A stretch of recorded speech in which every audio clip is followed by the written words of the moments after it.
contracts, Dave, have usually been, the teacher contracts have usually been conditions of labor. New Haven has gotten an awful lot of press on the new AFT contract as a professional document. Can you tell us something about the contract that really makes it different? Mark, you're absolutely correct. It is very different in that it's not just a typical labor contract. It's more of a professional agreement. Generally, it's always been contracts or exchange of proposals. Management comes in with 100 of their wish list of 100 items, and labor does the same. And then you pare it down to 50 to 25, and you eventually get to a point where you compromise out an agreement.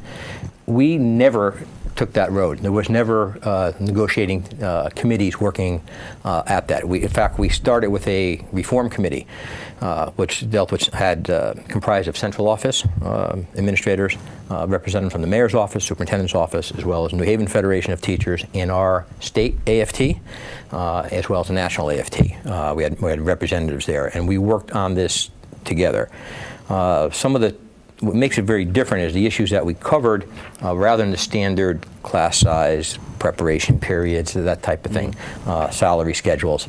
Three big issues. Teacher accountability with respect to student progress. And that's always a thorny issue because the public quite rightly wants teachers to be accountable. If students in my classroom, they expect that the student progresses, makes progress throughout the year. And if it doesn't, they want to know why, and that's a legitimate concern.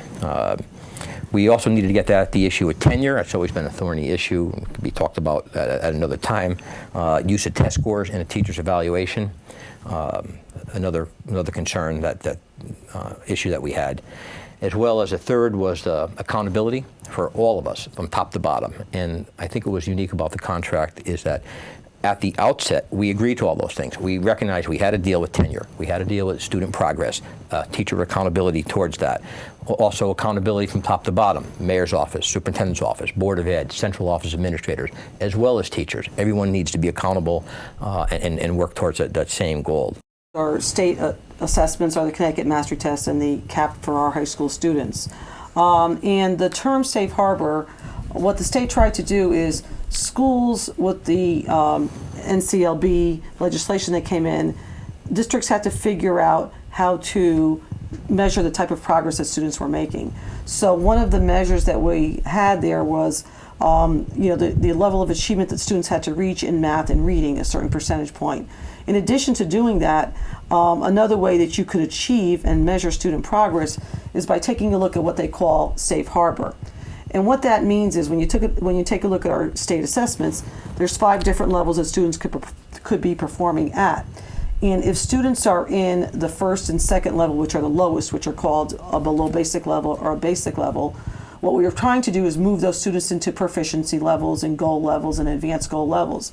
So a school can achieve safe harbor status if they move 10% of their students from those 2 lower levels of below basic and basic to a proficiency or higher level, which is very exciting because we know that we want all of our schools to achieve at the highest level, but we want to measure the kind of progress that students are making and recognize the fact that schools are achieving and making progress.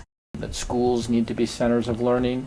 Adults need to take collective responsibility and collaborate without blame. It's significant that all of us are here. Oftentimes in school systems, it's people pointing at each other. And what we've said in New Haven is, look, we're all going to work together to this, and it's not always easy. And finally, we want a system that encourages risk-taking, innovation, development. We have the ambition to be the best school system in the country. And that's, by definition, something there's not a model for that. We need to take risks together. We need to take risks as individuals in the classrooms and with our students. What are the social conditions of our children who are not really progressing academically, and try and hit on those issues, because I don't believe that, especially inner city children, I don't believe that they are inherently non-learners. So there's something going on, not only with the children but also with the parents, that is not allowing them to engage the academic process in a way that will benefit them. So Garth talked about the distraction, and he and I have had countless conversations about that, and he's right. We don't always agree, which is really good.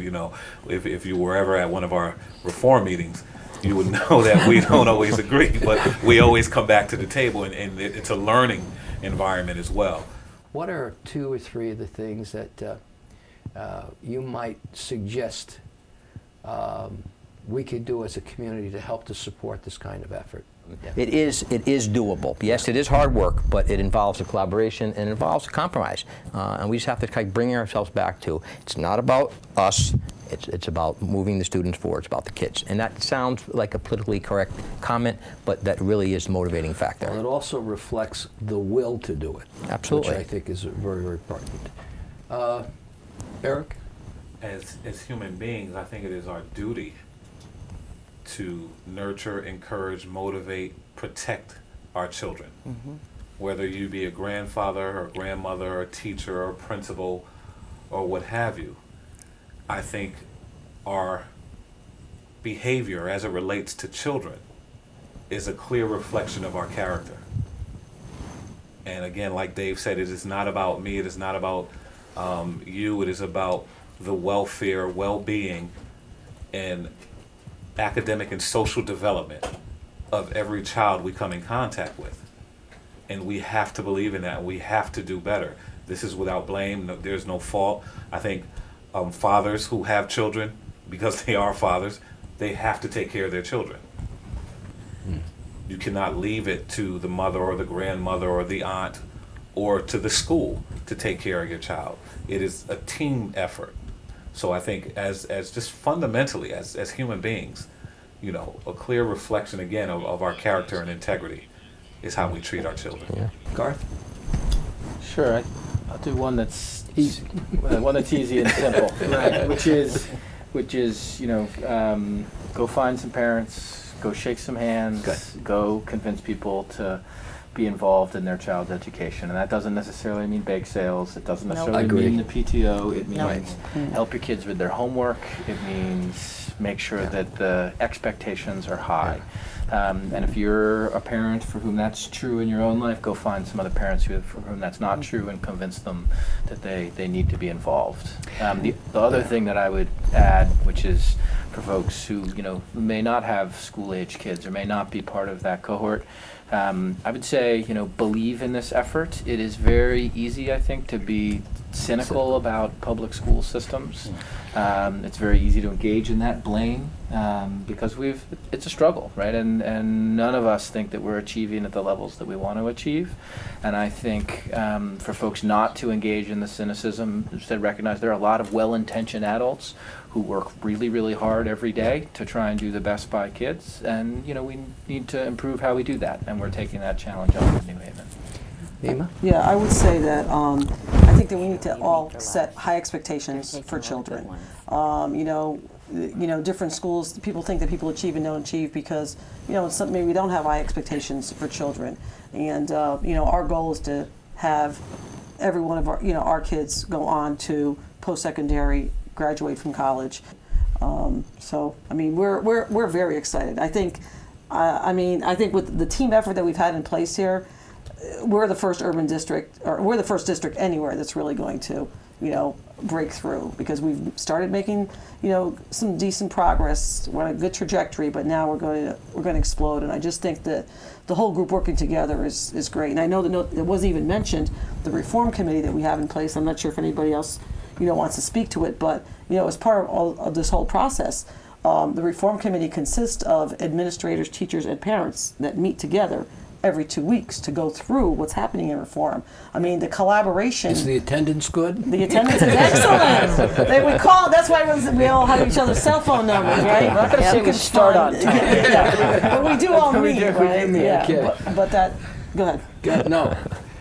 Mary, give you a chance. Oh, God. They took everything. Just to the parents, all their children can achieve the best if we make them believe in it. Yeah. That's it. Okay. That's it. Please visit our website at www.oneworldpi.org to learn more about tonight's topic and One World's other community education efforts.